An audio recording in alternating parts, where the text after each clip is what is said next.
Nick speaking, and welcome to this video. Right, this is a progress video, so there's going to be a few different clips of me basically getting my 50 Flayed Ones ready to join my other 10 for my 60 Flayed One army, which I'm really looking forward to getting on the table. So on the previous video I showed the models that I had collected from eBay, etc. And it's now time to prepare them. Now I did have these 4 without any claws, and these 2 with only 1 claw each. Now originally I was thinking, well, maybe I'll just buy some more, but to be fair, check the bank's balance, and really I don't know that I can afford it. So what I've decided to do is just convert them up. Now I tried various things. I tried first of all to make some out of plastic card, which to be fair wasn't particularly successful. I'm pretty fussy when it comes to things, and I just want them to look basically as near to this as I can get. So I came up with this out of my bits box, which is a Hormigaunt's Scything Talon. Now it looks quite organic because of the shaping that it's got and this little like cutout here, but with a bit of filing, scraping and shaping, I've managed to make these. They're very small, but if you can see this or not, there you go, sort of see it, a claw. So it's looking pretty good actually. I'm quite happy with it. Let me just stick one on to a model. Well, I won't be able to stick it, but lay it next to a model. There you go. It's looking pretty similar, I think. I'm very happy with it. Now I couldn't actually do the hand, so what I'm going to do now is I'm going to green stuff in some hands, only just a hand shape, and then I'm going to glue this onto the green stuff. And then what I'm going to do to cover the hand and the join, I'm going to just do some green stuff skin, because I mean the model's all covered in flayed skin anyway, so that should hopefully cover this up. So that is what I'm going to do next, and then I'll come back, let you have a closer look at that once I've done that. Okay, so that's the next stage done. So basically I've done a little green stuff like hand shape, put the claw on, and these are just drying now, but I've done that on all of those. Looking pretty good, I think. I mean, there's not too much difference between the original and these, so yeah, I'm quite happy so far. But what I need to do now, when they're fully dry, is I need to go over with some like skin, but I can't really do that until they're completely dry. But what I have been doing is I'm getting the rest of the minis. Now I've stripped these.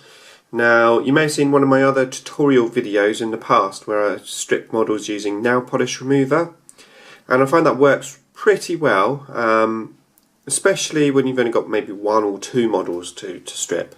But I have 50 models here to strip, and I just wanted something better, so I got in contact with Pezapoo, because I've seen on his channel, link in the description below, but yeah, I've seen on his channel that he has stripped quite a number of models, you know, over the few months.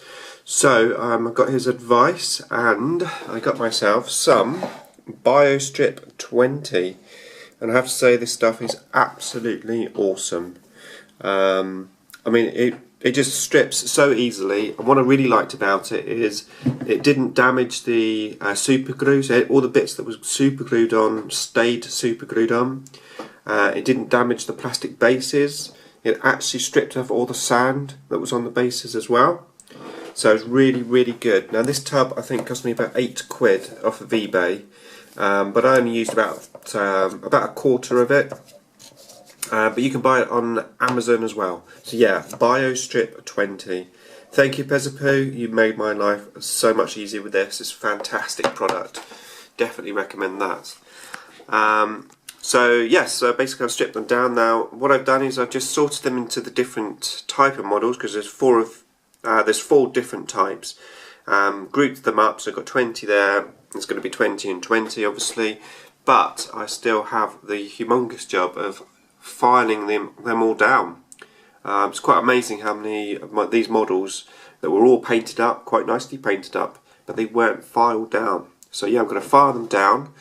Plus, I have a huge tub of claws which I've got to stick back on. I will use a bit of green stuff as well to stick them on. So yeah, I've still got plenty more work to do. So I'll be back when I have some more done. Okay, there you go. So I've just gone in, finished up those claws, so they're totally done now. As you can see, I've got the green stuff skin, which is just covering up the joints. It's come out quite nicely. I'm pretty happy with them. I'll just move along so you can see the work. So there was 4 with no claws and 2 with just 1. And coming up at the end of this little run is an original. So that's what the original claws look like, and that's my stand-in ones. I think I'm pretty happy with them, to be honest with you. Okay, so what I did, as well as doing those, is I've gone in and I've totally finished this unit of 20 here.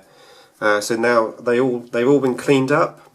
They've all got their claws on, and they're all glued to their bases. So that unit is done. Now I need to do these 40. So that's basically gluing them on the bases, cleaning up the models, cleaning up the claws, and then green stuffing the claws on. So yeah, 40 to go. But I'm on target. I'm just going to get these done ready so that I can start painting them November the 1st. That is the plan. Okay, so that is my work. That's the update. Hopefully you enjoyed the video, and more to come.